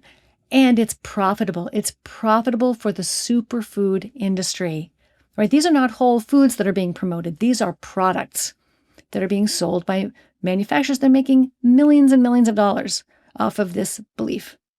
So what you really want is you want to harness the power of subtraction. It's harder to do, but it actually works. You remove the things, you subtract the things from your diet that are causing the problems in the first place. So then you won't need to, put your faith in these risky, ineffective strategies that are costing you money and they're really not working.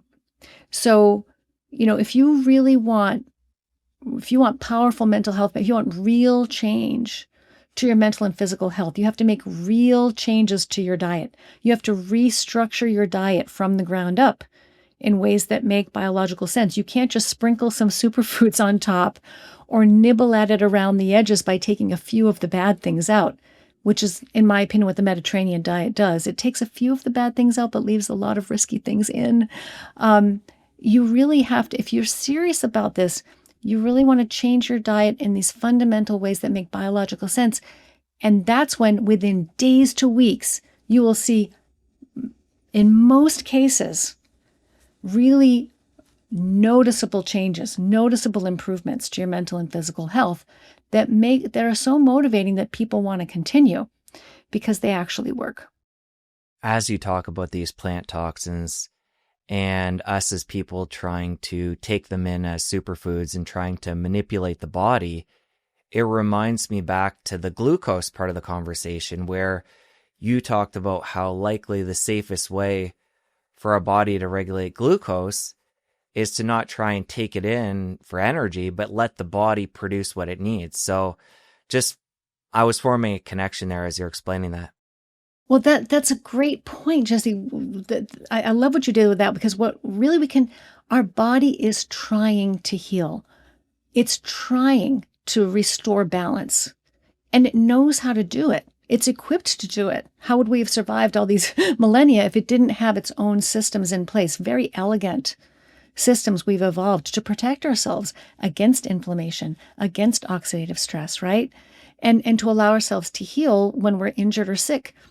We're equipped to do all of that if we don't mess it up, if we don't introduce products and food-like substances and chemicals and all these other things in an effort to try to control it and make it better. It ends up backfiring. You can trust your body to heal and protect itself if you feed it properly. So one thing I say in the book, and I've been saying recently in presentations, especially to nutrition conferences. I just spoke at a nutrition conference in London to a group of very intelligent, very experienced nutrition practitioners who really believe in the power of food as medicine, as do I. But what I like to say, and I know it sounds a little bit controversial, is food is not medicine. Food gives you the parts, the components, and the energy that you need, that your cells need to function at their best. If you feed your body properly, you will not need medicine. Medicines are there to interfere with your normal biology and try to correct something that's wrong. If you're eating properly, you're a lot less likely to have to turn to those strategies, because all medicines, including medicines that are extracted from plants, that are natural and come from plants, all medicines have side effects.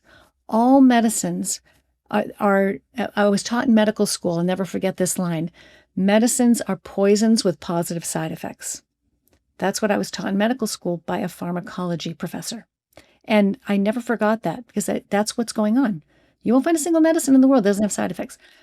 If you eat the right way, you're going to have to turn to those risky strategies so much less often than other people do.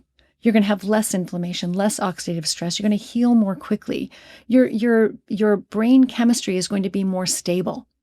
Your cells are going to be more resilient. And if you give them what they need to function at their best. And if you don't overeat, and if you don't eat too frequently, and if you eat the right things, you will naturally go into ketosis, at least overnight. If you're not overeating, a lot of people just naturally go into ketosis overnight if they're not overwhelming themselves with too much carbohydrate. And you'll enter healing mode overnight that allows your cells to recover from the stress of the day. And the stress of the day includes processing food. Processing food is stressful on the body. It takes a toll on you when you have to eat, right? But there's a price you pay. Every time you eat, you're generating a little bit of oxidative stress. And that's why we have antioxidants in the first place, is to mop up those free radicals that we can't avoid. You've got to eat, but that's the price you pay.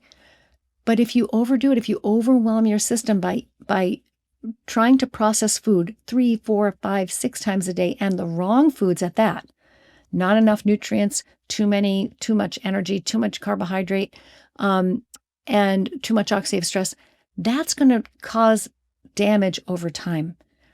And so one thing I say in the book is that even for people who don't want to be on a ketogenic diet all the time, or be in ketosis all the time, or don't need to be in ketosis all the time, I believe that human beings, for optimal health, all human beings, whether they currently have a mental health issue or not, whether they're currently overweight or not, all human beings will be healthier if they go into ketosis on a regular basis, even if it's just overnight, right?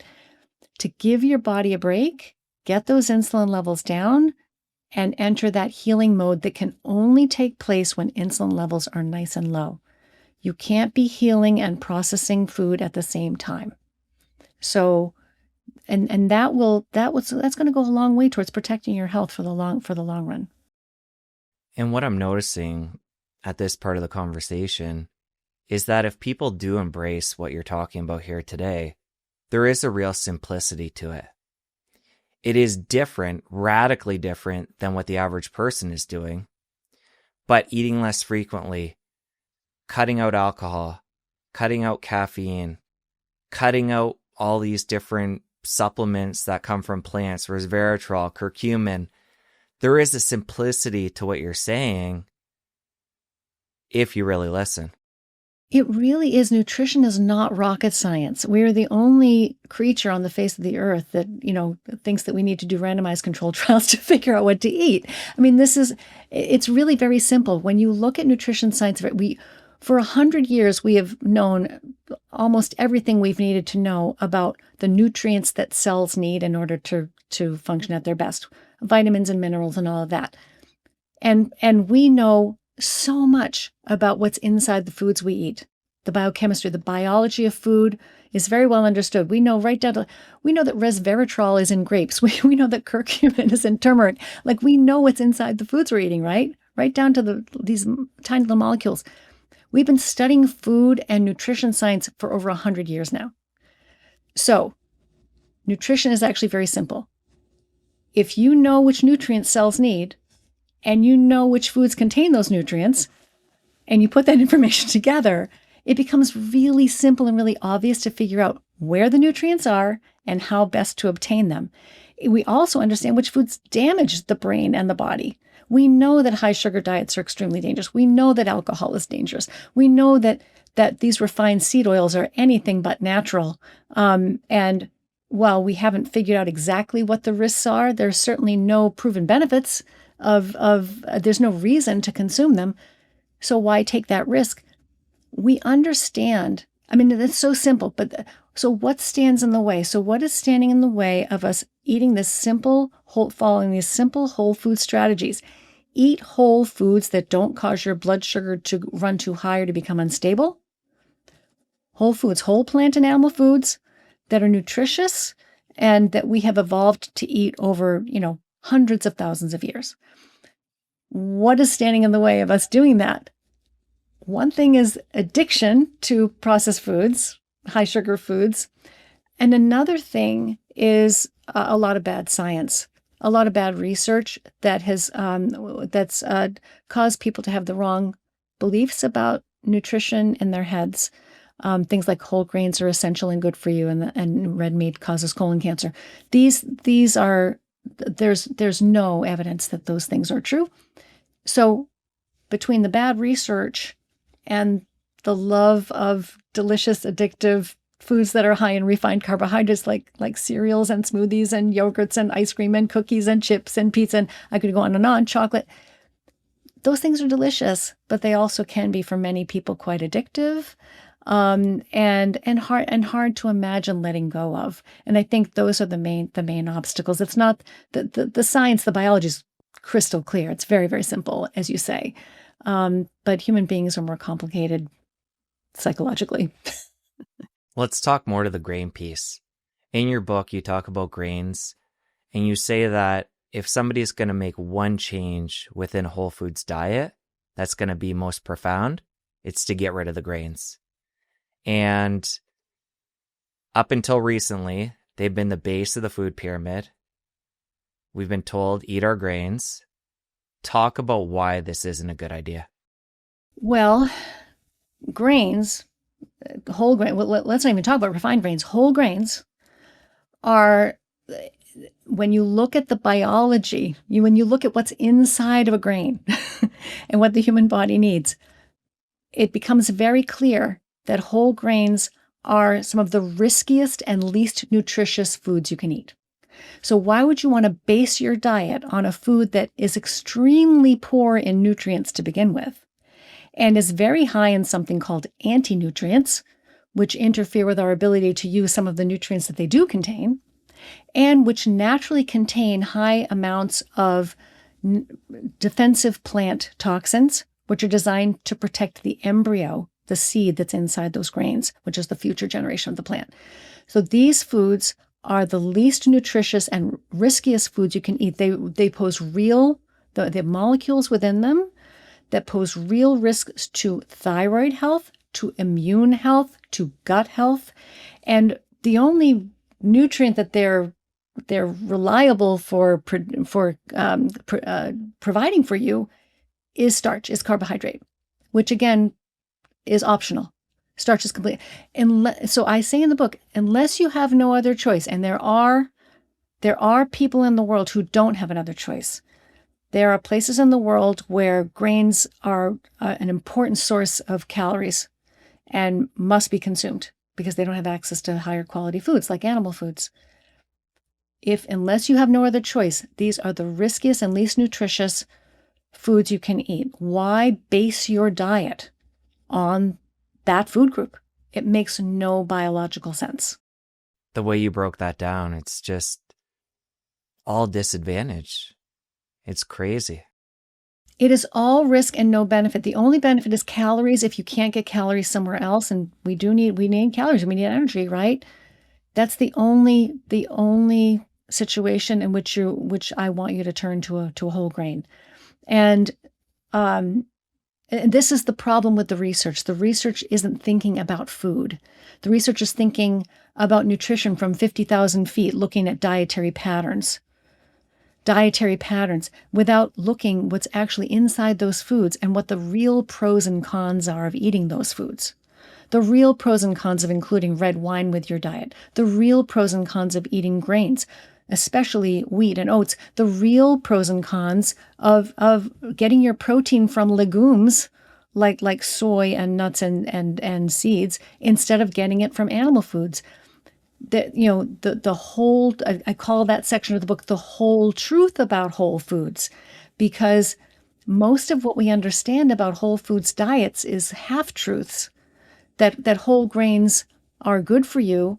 The reason we think that is because they're better than refined grains, not because they're better than no grains at all. That's what we really want to know. Do we need to eat this stuff? Do we need to eat grains at all? Why? There isn't a single thing in a grain, in a kernel of wheat, that you can't get more safely and in higher quantities from another food. There's nothing in a whole grain that you can't get elsewhere and wouldn't be better off getting elsewhere. And I think we just need to be honest with people where, okay, this is different than what you've been hearing. It can sound harsh, but is what you're doing right now working for you and other people? And we're seeing how sick the population as a whole is right now. We want to see people get results. And that's why we're trying to cut through all the BS here and really tell it to people like it is. And it is radical. But I really want to get this message out to people that just because it's radical, it's still worth it. Give this a try. What we're saying today is low risk, high return. And it's different than what you've been doing. And likely what you've been doing isn't working for you. So give this a try. And again, I just really want people to get the truth and then have the opportunity to make an informed decision on how they feel their body. Jesse, that's exactly right. It's exactly right. So most people are eating in a way that they've been told is healthy, which is actually working against them.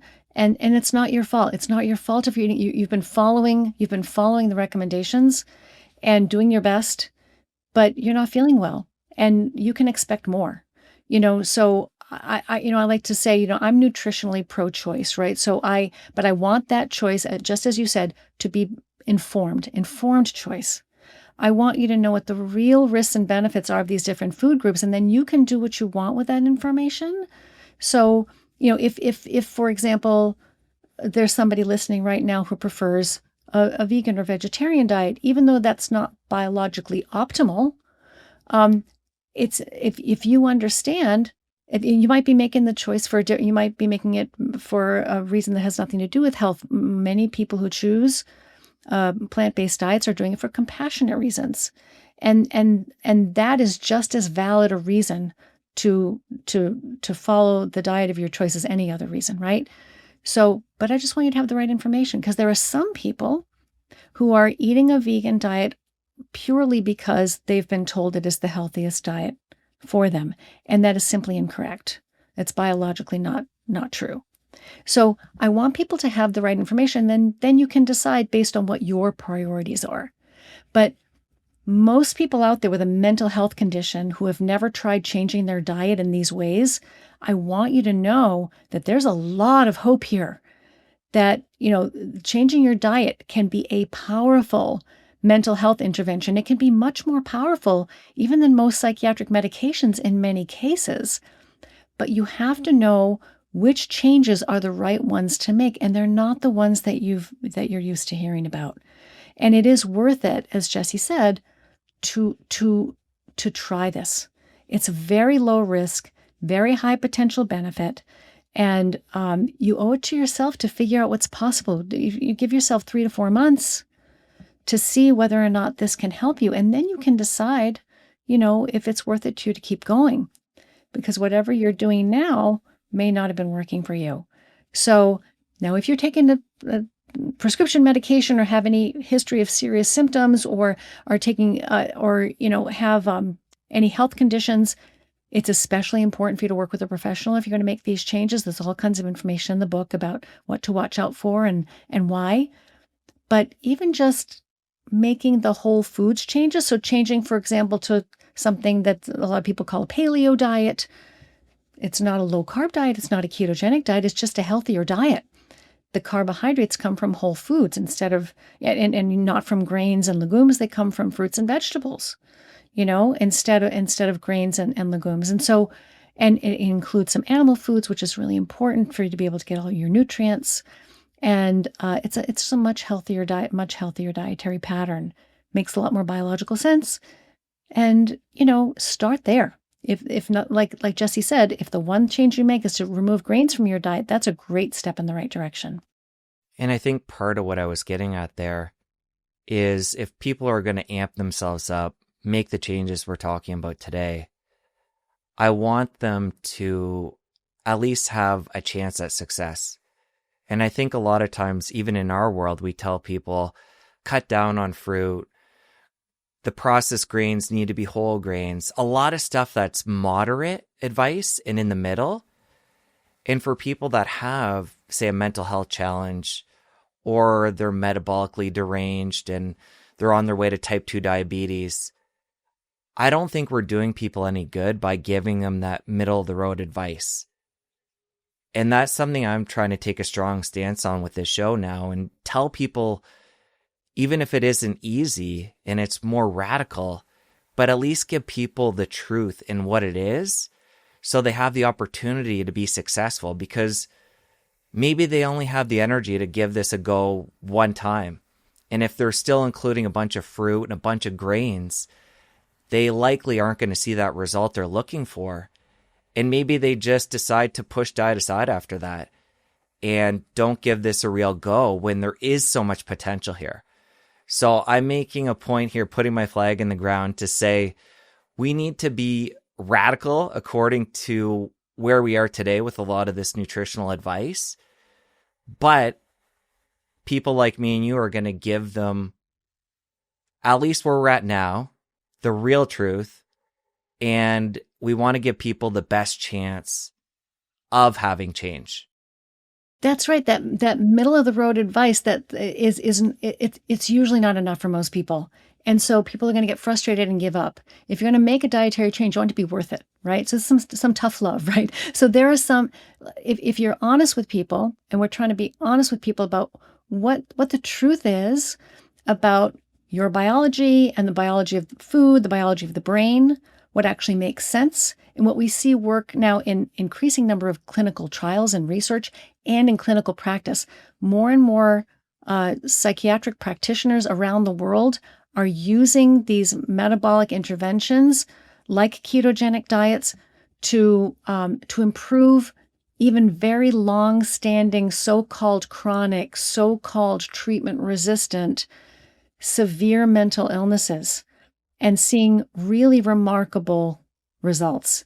So if you want to really harness the power of your own internal healing potential, if you want to really unlock that potential, you do need not just, like I said, to kind of nibble at your diet around the edges or just kind of sprinkle some superfoods on top. You need to really restructure your diet from the ground up in ways that are going to support your body's own healing processes. And I mean, you'd really be really amazed at what's possible, because most people have been eating the wrong way their entire lives and have no idea how much better they can feel if they eat the right way. We've just had the wrong information for decades. And so, and it's not your fault. This is you've been doing your best. A lot of people out there work really hard on their diet, thinking that they're eating the healthiest way they can, but the information is simply incorrect. So this is worth it. You are worth it. You are worth, I mean, 3 or 4 months, even if you think, oh my gosh, I could never give up X, Y, or Z for the rest of my life. Don't think about it that way. Think about it as you're going to do an experiment, and you're really going to give it your full commitment because you're taking your mental health seriously. You're going to give it a real try. 3 or 4 months, with professional help in most cases, is going to be the best way for you to go about this. And I have a directory on my website, which maybe Jesse can link to. It's a free clinician directory. It's international. You can find dietitians, you can find psychiatrists, you can find, primary care doctors, therapists, coaches who understand ketogenic diets for mental health and can support you. At least get a consultation, if not work with somebody longer term, so that you know what the how to go about this safely. Give this a real try, because you owe it to yourself to see what's possible for you. And how else are you going to know if the depression or anxiety or bipolar mood swings or attention problems or memory problems, how else are you supposed to know whether those are actually coming from your so-called healthy diet? What if your healthy diet has been the problem all along?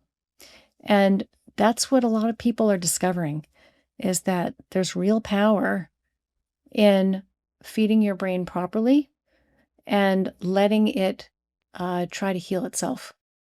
Okay, we're going to end on this. Somebody tuned into this point.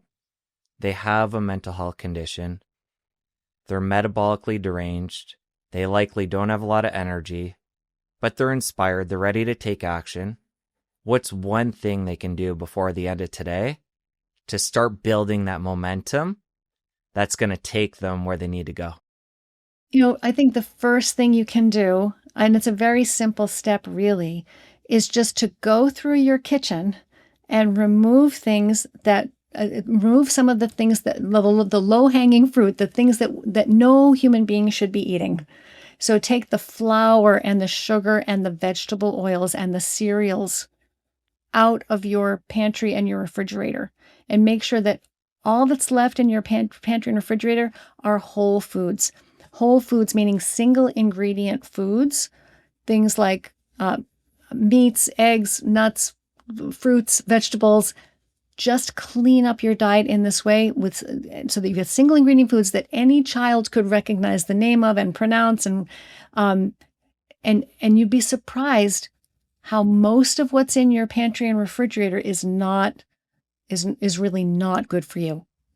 So if you just take that first step and remove those things and see what you're left with, and the next time you go shopping, just buy those whole foods. There's a list in my book, but it's really simple. It's meat, seafood, poultry, eggs, nuts, fruits, vegetables. That's really it. If you do that and you focus on those foods, you will already be healthier than most people around you. And then you can learn more about next steps that might be necessary, like carbohydrate restriction or even ketogenic diets. Even carnivore diet can be very helpful for people. So there are all these really innovative things you can do with your diet that sound counterintuitive but are really powerful. But the first step is just to understand what is a food and what is not a food. And so take all the things out of your kitchen that are not foods. The flours and the powders and the crystals and the syrups and the extracts and the sugars and the vegetable oil. Take all of that stuff out and see what you're left with. And challenge yourself to eat a truly whole foods diet for the next month or so and see how you feel. And I'm going to ask people, if they're at the point now where they're feeling sick and tired, they're going to take this on. Comment down below if you're on YouTube and let us know you're going to try this out. And then 2-3 months down the road, after you've really given this a shot, come back and comment and let us know what changes you've noticed. And I know for me, I'm going to be really curious looking at that. I'm sure Dr. Reed as well. And that'll be inspiring for a lot of other people watching this that are thinking about embarking on this journey. So I just think that'd be a cool way to engage with the audience. I will keep an eye on the comments. I love reading people's questions and comments, and I will dive into the comments section of this video after it gets posted, and see if I can address people's questions and cheer some people on. And we're your support. We know you got this. Know that Dr. Reed and I have your back. Really, we can't. The reason why we spend time doing this is because we want people to have the information that can actually help them. I mean, my tagline in the book, as corny as it might sound, is hope is on the menu, right? Hope is on the menu. Like if you've tried things, if you've tried medication after medication, even if you've been in and out of the hospital, and you've tried all kinds of psychotherapy and nothing has really helped you very much, and you think, well, there's nothing left to try. If you're willing to try one more thing, hope is on the menu. And so I would really encourage you to explore this really powerful intervention. It's helped a lot of people, and I hope you can be one of them. All right, Dr. Reed, loved the conversation. We're going to link up your book. We're going to link up your website, your social media, the directory you mentioned. And I'm also going to add, I mentioned this to you before we hit record, your book is profound, and I really think people need to get a copy of your book. I read a lot of books for what I do, and your book sticks out amongst all the books I read as a very powerful mental health book, and even beyond that, metabolic health, getting to the root of disease. So thank you for writing it. It's incredible, and I think people need to get it. Well, thank you, Jesse. I wrote it to help people, so I've put as much information as I could possibly fit into the book to help you. So please, I hope it does help you to make some better decisions and take charge of your mental health. You did a great job. Thank you. Thanks for having me back, Jesse. I really appreciate it. Thank you for watching. Stick around here for this other great interview. You don't want to miss it. I'll see you over there. Visceral fat is pathological always. It should never happen, but we have an epidemic of it going on right now. Estimates are anywhere between 40 and 50% of the population may actually have fatty liver, including